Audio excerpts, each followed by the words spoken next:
My name is Marko Hyvönen, and I'm the founder and CSO of Qkine in Cambridge. And I'm also a professor of protein biochemistry at the University of Cambridge. I'm going to tell you a little bit of the background, how Qkine came about, and where it's founded from.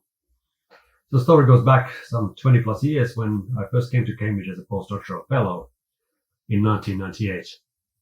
I took on as my project the study of activins, TGF beta family growth factors, which John Gurdon next door was studying in xenophus early development as mesoderm inducers. As a structural biologist, me and now my group, we use various biochemical, biophysical, and structural techniques to study our target proteins. In the case of activins, that was not a particularly easy thing to achieve, to make the protein in the quantity we needed. And that's due to the complicated disulfide structure that these growth factors have. So it took me some three and a half years to come up with the methods of making activin in high quality. I nearly ended my scientific career doing that because there was little to show in those years until it finally clicked and I was able to make a very high quality homogeneous preparation of activin A. That enabled our research then on structural studies and interaction studies and activins.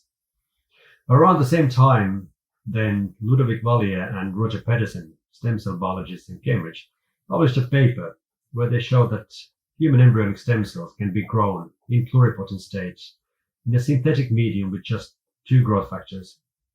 One of them is activin A, the other one is FGF2. So I got in touch with Roger and Ludovic and gave them some samples of my activin A to try in their stem cell cultures.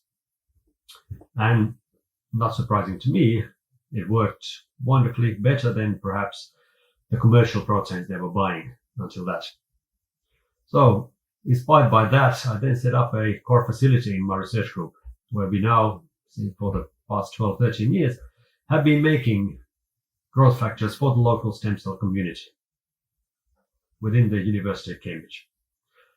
That has been very successful and helped a lot of researchers, and that gave an idea of perhaps there's a opportunity to set up a company to do this in a wider scale, apply our methods and technologies to other proteins as well.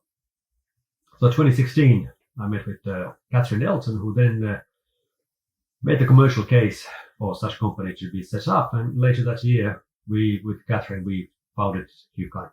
And Catherine is now the CEO running the company. One of the underlying motivations for Catherine and I to set this up was realization that protein quality is a significant issue in stem cell research and regenerative medicine. These proteins, being difficult to make, are hard to produce in high quality and in consistent fashion. And we knew that there are some very dubious products on the market, and we wanted to rectify that. So we wanted to turn Qkine into the company which is famous for making the highest quality growth factors that you find on the market. So initially, Qkine was set up here in my academic lab as an embedded company for a year and a half, in which time the technology was transferred to Qkine and the first products were made for the market. And a couple of years later, Qkine got its own labs and premises in Cambridge Science Park, which is some 10-15 minute bike ride from city center.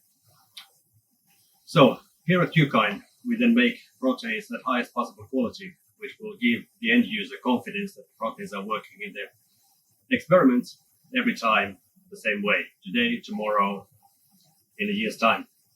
And we achieve that through our uncompromising attention to detail in our manufacturing processes.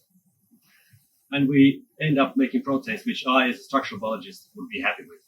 And you can believe me, I'm not a particularly easy man to please with that. We also use structure-guided design to engineer the proteins for various reasons. This might be to improve their stability, increase their bioactivity, remove unwanted activities, or to ensure the manufacturing process is as smooth and reproducible as possible to increase the homogeneity of the final sample. So with these approaches, we have already put a number of unique animal-free proteins on the market.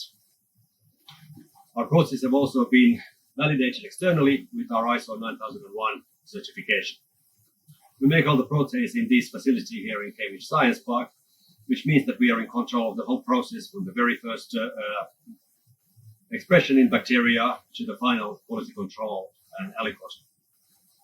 So I trust that with these innovative approaches, we are in prime position to produce the end user with the proteins, which are high quality, reproducible, and in the end, turn their processes robust and reproducible.